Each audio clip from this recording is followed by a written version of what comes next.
나의 사랑하는 책 비록 헤어졌으나 어머님의 무릎 위에 앉아서.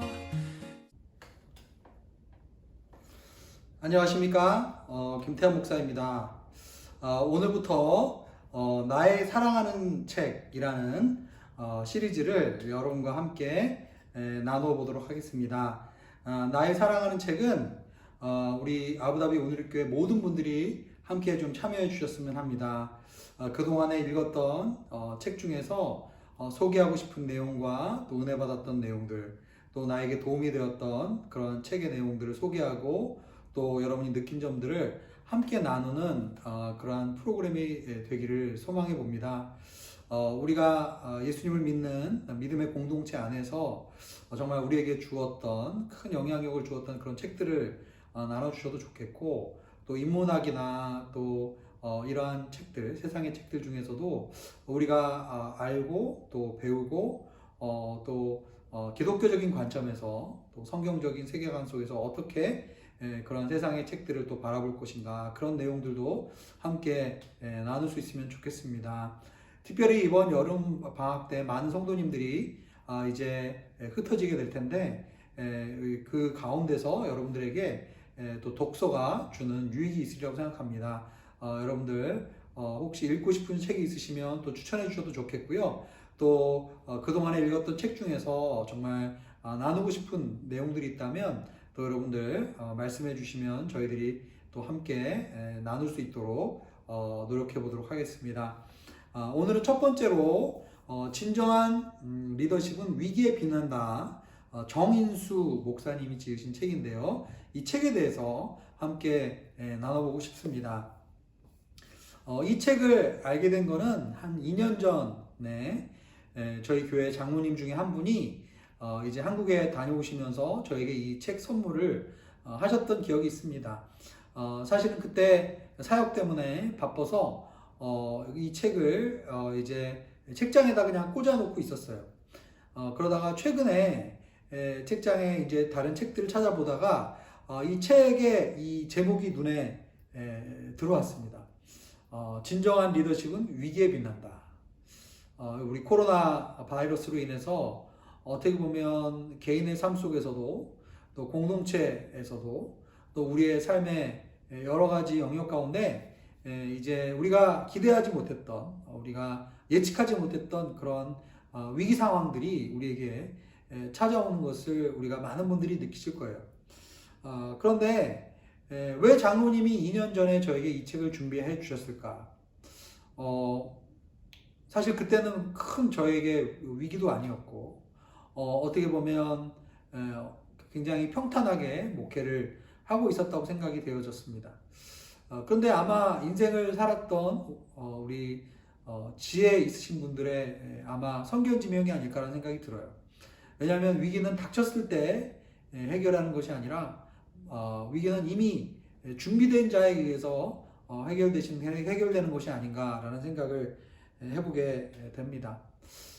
이 책을 지으신 우리 정인수 목사님이라는 분은 애틀란타에서 한인연합교회라는 교회를 아주 훌륭하게 목회하신 목사님이십니다. 2016년도에 갑작스럽게 이제 소천하셔서 그 이후에 이제 후임 목사님께서 이제 오셔서 목회를 하고 계시는 교회인데, 애틀란타 한인연합 장로교회는 이 애틀란타 지역에서 굉장히 모범적이고 또 굉장히 역동적이고 또 선교적인 그런 교회로 알려져 있습니다. 저는 이 책을 읽으면서 목회자 선배 한 분이 저 같은 후배 목사에게 어떻게 보면 멘토링을 해주시는 것 같은 그런 느낌을 받으면서 이 책을 읽었습니다. 그만큼 이 책에는 어떤 지식적인 내용들도 풍부하게 들어있지만 목회를 해오시면서 수많은 위기를 거친 그러한 정말 그 목회 선배가, 정말 지혜로운 목회자 선배가 되시는 분이 저에게 목회 코칭을 해주시는 그러한 느낌을 받으면서 책을 읽었기 때문에 저에게는 굉장히 유익하고 또 감동도 되고 또 정말 지혜 있는 어른에게 또 배우는 그러한 인생의 지혜도 많이 느낄 수가 있었습니다. 그래서 여러분과 이 책을 좀 한번 같이 나누고 싶습니다. 정인수 목사님 이 책의 앞에 부분에 보면 사도행전 27장에 나오는 유라굴라 광풍의 이야기가 나옵니다. 위기는 우리 인생에서 피할 수가 없죠. 그런데 정인수 목사님이 말씀하시는 그 위기 속에서 빛나는 리더십의 핵심은 이러한 우리 인생에서 피할 수 없는 위기 가운데 우리가 어떻게 믿음으로 반응하느냐가 굉장히 중요하다라고 우리에게 말씀해 주고 계십니다. 위기가 우리에게 닥쳤을 때 우리는 과연 그 위기 앞에서 좌절할 것인가? 아니면 위기를 기회로 삼아서 하나님의 영광이 나타날 수 있도록 믿음의 반응을 하느냐가 굉장히 중요하다라고 말씀을 해주고 있죠. 사도행전 27장에 나오는 사도 바울의 이야기를 예를 들어서 설명을 해주고 계십니다. 로마로 이제 죄수로 이송당에서 가던 도중에 바울은 바다에서 유라굴라 광풍을 만나게 됩니다. 이 위기 가운데서 정말 많은 선원들이 인간적인 노력을 다 했음에도 불구하고 이 유라굴라 광풍은 그칠 줄 모릅니다. 그래서 정말 배 안에 있던 모든 물건들을 던지고 나중에는 배항에 필요한 필수적인 기구들까지도 던져버립니다. 그만큼 그 광풍이 얼마나 드셌다는 것을 우리가 짐작해 볼 수 있죠. 그리고 사람들은 배 속에 있는 배 안에 있던 선원들과 사람들은 살 소망까지도 잃어버렸다고 사도행전은 우리에게 이야기를 해주고 있습니다. 그러나 그러한 절대절명의 위기 가운데 바울의 반응은 어땠는가? 바울은 그 배 안에 있던 모든 사람들에게 두려워하지 말라, 안심하라 라는 아주 강력한 말씀을, 도전을 던지게 됩니다. 어떻게 이러한 위기 가운데서도 정말 그 위기 상황을 뚫고 극복하고 사람들을 안심하라라고 할 수 있는 이 바울의 담대함과 바울의 용기와 그리고 이 리더십을 이 위기를 이길 수 있는 이 리더십은 그에게서 어떻게 그에게서 나왔을까라는 질문을 정인수 목사님은 던지고 계셔요. 결국은 이러한 위기 상황에서 우리에게 평안을 줄 수 있는 유일한 것은 결국은 기도 가운데 하나님의 음성을 듣는 것이라고 이야기를 하고 계십니다. 목사님의 목회 여정 가운데 여러 가지 위기 상황이 사실은 이 책 가운데 나와요. 그런데 공통적으로 발견되어지는 목사님의 모습은 위기 상황 가운데 성경에 나와 있는 다른 인물들처럼 결국은 주님의 그 보좌 앞에, 주님의 존전 앞에 무릎을 꿇고 하나님 앞에 정말 충분히 기도하면서 하나님의 음성을 끊임없이 들으려고 했던 목사님의 모습이 책 곳곳에 나와 있습니다. 관계 때문에 목사님이 굉장히 어려웠던 시기, 또 교회 건축 문제 때문에 당회원들의 의견이 엇갈리면서 굉장히 교회가 어려웠던 시기, 또 재정적인 압박 때문에 정말 교회가 정말 매일매일 지탱하기 어려웠던 이러한 시기에도 결국은 그 위기마다 넘길 수 있었던 건 결국 기도의 무릎을 통해서 하나님의 음성을 듣고 그 음성에 순종하면서 결국은 하나님께서 그 위기 하나하나를 극복하게 하시고 그리고 이렇게 그 위기를 극복하게 해주신 그 주님의 손길을 경험했던 것이 목사님에게는 위기에 빛나는 리더십의 비결이 아니었을까라는 생각을 합니다. 결국은 하나님의 음성을 우리가 듣게 되면 사도행전 27장에는 결국 우리는 무엇을 붙잡게 되는가? 정인수 목사님은 바울의 이 유라굴라 강풍 앞에서의 바울의 모습을 보면서 그것은 하나님의 소명을 붙잡는 것이다 라고 이야기하고 있어요. 하나님의 음성을 위기 가운데서 우리가 들을 때 하나님의 음성은 우리에게 무엇을 붙잡도록 하는가? 하나님의 소명을 붙잡도록 한다. 하나님의 비전을 붙잡는다 라고 이야기하고 있습니다. 사실 우리가 인생 가운데 커다란 풍랑을 만나게 되면 내 스스로 세웠던 시시한 야망이나 부질없는 욕심은 순식간에 산산조각이 난다라고 합니다. 왜 그러냐면 이러한 것들은 하나님이 계획하신 것이 아니기 때문에 그렇죠. 그런데 하나님이 주신 목적과 하나님이 우리에게 주신 그 비전은 위기 상황에서 오히려 더 분명해지고 또 위기 상황에서 더욱더 정말 없어지지 아니하고 우리를 지탱해주는 그러한 힘이 된다라고 이야기를 하고 있습니다. 목사님 처음 애틀랜타에 와서 이민교회를 목회하시면서 그 교회가 관계 때문에 또 교회 평판이 굉장히 안 좋고 또 교회 여러 가지 어려운 문제들이 많이 산적해 있었다고 합니다. 그래서 갈등 가운데 분쟁 가운데 소망을 잃어버리고 낙담이 되어서 기도하는 가운데 목사님께서 하나님의 말씀을 받은 것은 마가복음에 나오는 너희는 온 천하에 다니며 복음을 증거하라. 그러한 음성을 들었던 거예요.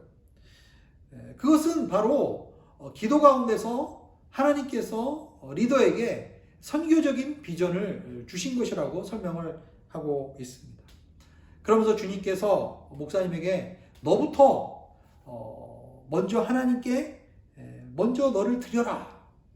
너부터 선교의 비전을 위해서 하나님 앞에 온전히 너의 인생을 드려라 라는 그러한 음성을 들었다고 합니다.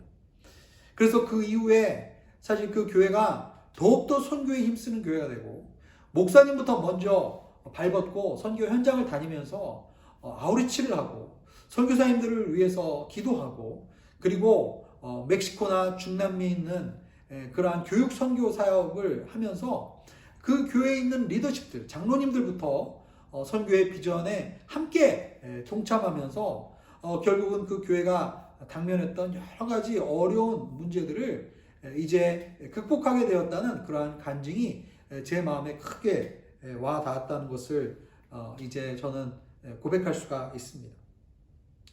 즉 정인수 목사님을 통해서 이 저자를 통해서 이 위기를 통해서 리더가 정말 경험을 했던 이 리더가 우리에게 주는 두 가지 교훈은 모든 인생에는 반드시 위기와 시험을 통과해야만 한다라는 것이죠. 그리고 우리에게 각양각색으로 다가오는 위기는 우리에게 여러 모양으로 다가오는 시험은 분명히 정말 변장한 하나님의 축복이다 이렇게 얘기하고 있어요. 변장한 하나님의 축복이다. 우리가 이 시험을 믿음으로 잘 통과하면 그것이 오히려 하나님의 축복으로 우리에게 다가온다라고 우리에게 이야기를 해주고 있습니다.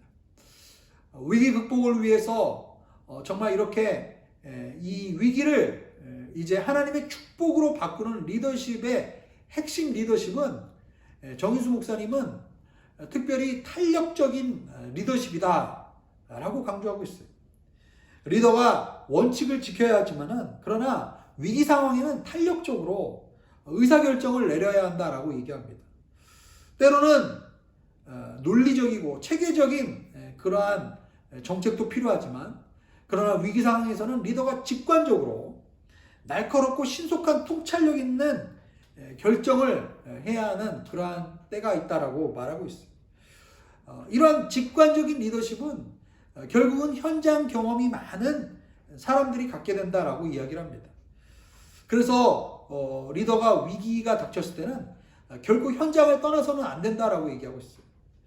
관료적인 리더십이나 아니면 그 교회나 조직의 그 모습이 관료제화되어 있고 딱딱하게 굳어져 있고 그리고 어떤 체제에 의해서 전혀 이러한 탄력적인 리더십을 발휘하지 못할 때는 결국은 위기를 돌파할 수가 없다라고 우리에게 설명해 주고 있습니다. 그리고 위기를 만났을 때 우리에게 굉장히 필요한 것은 뭐냐면 문제의 본질이 무엇인가를 확실하게 우리가 진단할 줄 알아야 한다라는 거예요. 근데 사실은 안타깝게도 교회 공동체만큼 현실에 대한 분석이나 평가가 부재한 곳이 없다라는 그런 뼈아픈 지적을 저자는 하고 있습니다. 그래서 교회 안에서도 계속 문제의 원인이 무엇인가를 계속 발견하려는 자세, 설문조사나 또 간담회라든지 또 교인들과의 끊임없는 대화를 통해서 정말 문제의 본질이 무엇이며 그 문제를 창의적으로 해결할 수 있는 것이 무엇인지 이러한 안목을 키우는 것이 중요하다라고 이야기합니다. 교회가 제도화되면 제도화될수록, 경직되면 경직될수록 변화를 수용하고 그 변화의 힘을 불러일으켜서 잃어버린 영혼을 구원하고 그들을 교회 안으로 초청해야 되는 사명이 교회에게 있음에도 불구하고 교회는 그 본질적인 역할을 감당하기가 어렵다라고 이야기를 합니다. 그래서 사실은 이 정희수 목사님이 이 책의 곳곳에서 강조하는 것이 우리 한국교회, 특별히 우리 이민교회에게 필요한 것은 정말 생명력 있는 영적인 부흥을 계속 추구해야 된다라고 이야기를 하고 있습니다. 현대교회 위기는 세속화의 위기, 타락한 도덕적인 타락, 그리고 요즘에 포스트 모던주의로 인한 상대주의로 인한 교회에게 위기가 다가오고 있다라고 진단하고 있어요. 특별히 한국교회는 급격한 저출산과 고령화 현상으로 인해서 교회의 젊은 사람들이 떠나면서 교회가 점점 옛날 문화에 고착화되어 있고 변화를 저항하는 그러한 모습을 보여주고 있다라고 얘기합니다. 제가 요즘에 구약 통독 과정을 우리 성도님들과 함께 진행하고 있는데 거기에 보면 하박국 선지자의 이야기가 나옵니다. 하박국 선지자는 하박국 3장 2절에 보면은 주의 일을 수년 내에 부흥케 하옵소서라는 그러한 고백을 주님께 올려드립니다. 여기서 말하는 부흥이라는 단어는 성경에서 우리가 부흥을 얘기할 때 가장 먼저 나오는 부흥이라는 단어입니다. 부흥이라는 것은 교회의 성도 수가 많아지거나 교회의 재정이 많아지거나 혹은 교회 건물이 커지는 그러한 양적 부흥을 이야기하고 있는 것이 아닙니다. 하박국 선지자가 얘기했던 부흥은 하나님의 생명이 새롭게 흘러 들어오는 것을 이야기합니다. 죽었던 것들이 다시 새롭게 하나님의 새로운 생명에 의해서 새로워지는 그러한 역사를 의미한다고 할 수 있죠. 정희수 목사님은 이 책에서 이민교회가 가장 겪게 되는 어려움들은 결국은 이민사회에서 오랫동안 이제 있게 되면서 60년대 이민 오신 분은 60년대 교회 모습, 70년대 이민 오신 분들은 70년대 한국교회 모습, 그리고 90년대, 2000년대 오신 분들은 각각 자기가 살았던 한국교회의 그 모습 그대로 이민교회 안에서 계속 그러한 모습으로 살아가고 있다라고 지적을 하고 있어요. 그래서 하나님의 부흥은 교회 안에서 그리고 목회자 개인에게 그리고 성도 한 사람 한 사람에게 부흥이 임해야 된다라고 얘기하고 있어요. 하나님의 생명력이 그 교회 가운데 지속적으로 임해야 된다라는 것이죠. 이렇게 하나님의 부흥의 역사가 일어날 때 목회관의 변화가 일어나고 세계관의 변화가 일어난다. 여러분, 위기가 찾아올 때 우리는 과거의 방식을 가지고 과거의 경험만을 가지고 이 위기를 돌파할 수 없어요. 왜냐하면 이 위기는 우리의 과거의 경험으로 도저히 이겨나갈 수 없는 우리의 과거의 예측을 뛰어넘는 것일 수 있기 때문입니다. 그래서 경직된 사고나 강팍한 마음, 고정관념을 통해서 이 위기를 돌파할 수가 없는 것이죠. 그래서 어떻게 보면 이 위기를 극복하는 이 탄력적인 리더십은 또한 선교적인 리더십이라고도 할 수가 있는 것입니다. 여러분, 선교라고 하는 것은 결국은 우리가 교회에서 양육, 차세대, 치유, 이런 여러 가지 사역 분야가 있는데 그 중에 하나가 선교라고 생각하는 경우가 많습니다. 그러나 선교는 오늘 우리 읽은 책에 보면 하나님의 마음을 품는 것이 선교다라고 이야기를 하고 있어요. 선교는 아버지의 마음을 품는 것이다. 그래서 이 변화하는 세상 가운데 변하지 않는 복음을 전하기 위해서 교회는 복음의 본질, 복음의 진리를 훼손시키지 않으면서도 이 세상에 변화하는 이 문화 가운데서 이 변화된 상황 가운데서 정말 유연하게 탄력적으로 이 복음의 메시지를 증거해야 되기 때문에 선교적인 영성, 선교적인 리더십은 결국은 하나님 앞에 계속적으로 하나님의 마음을 받으면서 새로워지고 그리고 정말 이 변화하는 세상 가운데서 정말 계속 변화되어지는 그러한 모습, 위기 가운데서 창의적인 그러한 사역들을 이제 개발해냄으로써 복음을 이 세상의 눈높이에 맞춰서 정말 복음을 전할 수 있는 그러한 유연한 사고와 그리고 유연한 교회의 사역들, 이것을 위해서 계속적으로 자신의 모습을 되돌아보고 그리고 자신의 생각을 자꾸 변화하고 그리고 정말 계속 세상과의 대화 속에서 우리의 모습을 계속 하나님이 기뻐하시는, 그리고 이 세상의 사람들의 생각과 이러한 세상의 사조 가운데 어떻게 하면 복음에 다리를 놓을 수 있는지 계속 고민하는 것이 선교적인 영성이요 선교적인 리더십이라고 할 수가 있는 것이죠. 결국은 교회가 자기 몸집을 불리는 데만 급급해 있고, 그리고 자기의 기득권 싸움에만 급급해 있고, 그리고 교회의 영적인 생명이 공급되지 않고 결국은 이제 교회 조직이나 교회의 어떤 여러 절차나 이런 행정적인 것에만 얽매여 있다면, 여러분, 제가 행정이나 매뉴얼이나 절차를 무시하자는 것은 절대 아닙니다. 분명히 교회가 안정적으로 계속 발전하기 위해서는 이러한 교회의 제도나 조직도 필요합니다. 그러나 교회가 제도와 조직에 얽매여 있을 때, 하나님의 생명력이 그 교회 가운데 사라질 때, 선교적인 영성과 선교적인 안목과 그리고 복음을 이 세상 가운데 창의적으로 증거하고자 하는 그러한 영적인 열정과 이러한 것들이 사라질 때 교회는 위기 가운데서 결국은 정말 표류할 수밖에 없고 허망하게 위기 가운데 무너질 수밖에 없다라고 저자는 진단하고 있습니다. 저는 이 책을 읽어보면서 지난 6년 동안 아부다비 온누리교회에서의 사역, 저의 모습을 한번 돌이켜 보았습니다. 지금까지 6년의 시간 동안에 참으로 많은 것들이 변했다라는 것을 저는 느낍니다. 그리고 지금도 이 아부다비는 정말 많은 것들이 변화되고 있어요. 사실 내년에 어떤 일이 일어날지, 그리고 내후년에 우리 교회에 어떤 일이 일어날지 정말 예측하기가 쉽지 않습니다. 교회 구성원들도 계속 바뀌고, 그리고 대외적인 상황도 많이 바뀌고, 또 중동 자체도, 중동의 국제 질서나 여러 가지 내용들이 바뀌고 있어요. 어떻게 보면은 정말 목회자가 정말 감당하기 어려운 그러한 지역이고 그러한 사역이라고 생각되어집니다. 그러나 다른 한편으로 생각하면은 우리 아부다비 온누리교회가 계속 선교적인 스피릿, 또 선교적인 영성, 선교적 교회로 계속 가야 한다라는 그런 강한 확신이 들었습니다. 아부다비 온누리교회를 하나님께서 이곳에 세우신 이유는 이 중동 땅 가운데 하나님의 영광을 나타내고, 그리고 주님의 복음을 이 중동 땅 가운데 흘려보내는 선교적인 부르심이 있다라고 저는 생각합니다. 선교적인 부르심이 있는 교회, 선교적인 비전이 있는 교회, 선교적인 영성이 있는 교회는 결코 위기 가운데서 정말 함몰되지 않을 거라는 그런 확신이 생겼습니다.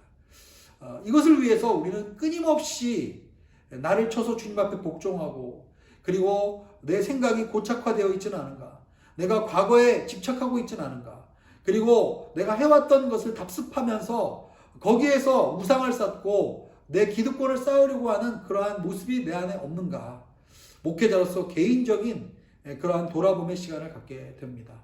그러면서 이 코로나 위기 가운데 제가 교회를 위해서, 또 우리 성도님들을 위해서, 또 우리 교회 리더십들을 위해서 기도하는 기도의 제목은, 주님, 우리 교회 가운데 부흥을 허락하여 주시옵소서.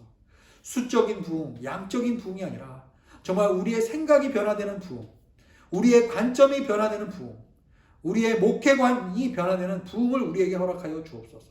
정말 이 코로나 사태로 인해서 교회에 다가올 여러 가지 우리의 도전과 위기 앞에서 정말 예수님께서 우리에게 어떠한 음성으로 말씀하시는지 그 음성을 들을 수 있는 그러한 시기가 되었으면 좋겠습니다. 그래서 저는 이번에 이민 목회를 오랫동안 하시면서 정말 이 한 교회를 정말 계속 하나님 앞에 자기를 치면서, 씨름하면서, 영적으로 기도하면서 하나님의 음성을 들으면서 정말 앞서서 이 길을 행하셨다는 이 목회 선배가 있다는 것이 저에게는 큰 힘이 되었고 또한 위로가 되었는지 모릅니다. 여러분, 우리 성도님들의 삶 속에서도 정말 이러한 위기 가운데서 빛나는 리더십들이 우리의 가정과 일터와 교회 가운데 나타날 수 있기를 주의 이름으로 축원합니다. 여러분 사랑합니다.